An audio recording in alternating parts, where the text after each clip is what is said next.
નમસ્કાર દર્શક મિત્રો, હું જપન શાહ કાનમ એક્સપ્રેસ ન્યૂઝમાં આપનું સ્વાગત છે। જોઈએ આજના મુખ્ય અને મહત્વના સમાચાર। આમોદના નેશનલ હાઈવે 64 પર અધૂરી કામગીરીથી જનતા ત્રાહિમામ। માત્ર 2 દિવસ કામ બાદ કામગીરી બંધ, શું કામનો માત્ર દેખાડો કરવામાં આવ્યો હતો અને ઉઠ્યા સવાલો। આ વિષય અંગે વધુ માહિતી કંઈક આ પ્રમાણે સામે આવી રહી છે। આમોદ અને જંબુસરને જોડતા નેશનલ હાઈવે નંબર 64 પર શરૂ કરાયેલ રોડ અને ગટર સંબંધિત કામગીરી માત્ર 2 દિવસ ચાલ્યા બાદ અચાનક બંધ થઈ જતા સ્થાનિકોમાં ભારે રોષ અને અસંતોષ ફેલાયો છે। લાંબા સમયથી બિસ્માર હાલતમાં રહેલા મુખ્ય માર્ગ પર તાજેતરમાં ખોદકામ કરી ગટરો તોડી અને રોડને લાગતી કામગીરી શરૂ કરવામાં આવી હતી, પરંતુ કામ અધૂરું રાખી દેતા હાલ પરિસ્થિતિ વધુ જોખમી બની ગઈ છે। ખુલ્લી ગટરો અને તૂટેલા માર્ગને કારણે રાહદારીઓ અને વાહન ચાલકોને ભારે હાલાકીનો સામનો કરવો પડી રહ્યો છે। ખાસ કરીને રાત્રિના સમયે ગંભીર અકસ્માતની ભીતિ વધી ગઈ છે।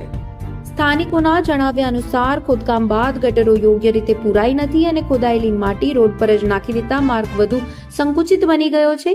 પહેલેથી જ મોટા ખાડા, ઉડતી ધૂળ અને બિસ્માર સર્વિસ રોડને કારણે લોકો લાંબા સમયથી મુશ્કેલી વેઠી રહ્યા હતા, ત્યારે અધૂરી કામગીરીએ હાલાકી વધારી છે।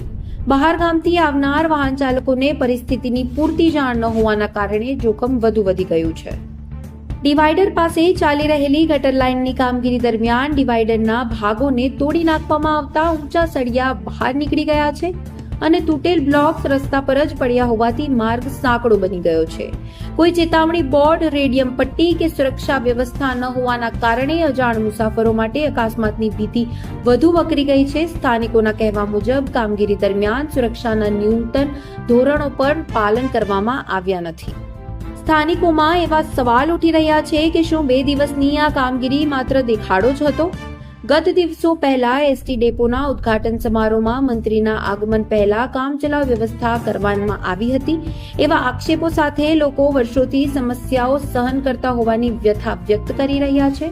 લાંબા સમયથી બિસ્માર હાલતમાં રહેલા માર્ગ માટે ફંડ ફાળવવાની વાતો છતાં સ્થિતિ યથાવત રહેતા નાણાં ક્યાં વપરાઈ રહ્યા છે તે અંગે પણ સવાલો ઊભા થાય છે। લોકોની માંગ છે કે કોઈ મોટી દુર્ઘટના સર્જાય તે પહેલા તાત્કાલિક કામગીરી ફરી શરૂ કરી માર્ગને સુરક્ષિત અને વાહન વ્યવહાર માટે યોગ્ય બનાવવામાં આવે। રિપોર્ટર અકબર બેલીમ, આમોદ। મારું નામ છે એમબી પંડ્યા, વ્યસન મુક્તિ અભિયાનનો પ્રમુખ છું। ગુજરાત રાજ્ય કર્મચારી સખાવટી મહામંડળનો પ્રમુખ છું અને ટ્રસ્ટી પણ છું। અત્યારે અમે આમોદની અંદર આવેલો છું અને આમોદમાં હાઈવે નેશનલ નંબર 64 પર ઉભો છું। અહીંયા એટલી બધી ધૂળ ઉડે છે, એટલો બધો ભંગાર રોડ થઈ ગયેલો છે। ત્યારે કોઈ રાજકીય નેતા આવતા હોય ને તો રાતોરાત ટેન્કરો ક્યાંથી આવને પાણી છોટાઈ દે છે। આમ જનતા કેટલી ધૂળ ખાય છે એ કોઈને ખબર નહીં પડતી। રાજકીય નેતાઓ તો ખબર છે કે ભાઈ રોડ બહુ સારો બની ગયો છે, માટે રાજકીય નેતાઓને મારી એક અપીલ છે અને વિનંતી છે કે તમે તાત્કાલિક જ અહીંયા સમયે પાણીનો છંટકાવ કરવો જોઈએ। આમ જનતાને ઘણી મુશ્કેલી પડી રહી છે। આ રોડ ઘણો ખરાબ હાલતમાં થઈ ગયો છે। ગુજરાતનો નંબર 1 આપવા જેવો છે ખરાબની હાલતમાં।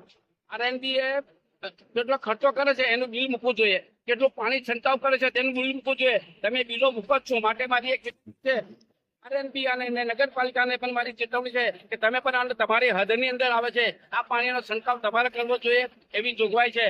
અને રાજકીય નેતાઓને પણ મારી અપીલ છે કે તમે આરએનબી ને અને નગરપાલિકાને સૂચના આપો કે પાણીનો છંટકાવ કરે। આ સર્વિસ રોડ 2 વર્ષથી એટલું બધું બેકાર છે કે બાઇક જવા માટે બી મુશ્કેલીથી નીકળવું પડે છે કે કઈ ગટરમાં પડે કોઈનું હાથ ભાગી જાય એવું એની જે સ્થાનિક લોકો માટે બી બહુ પ્રોબ્લેમ છે ને આ લોકો આ વાત પર કોઈ નગરપાલિકા વાળા ધ્યાનમાં લેતા નથી। હવે એની ઉપર કોઈ એક્શન લો તો સારી વાત।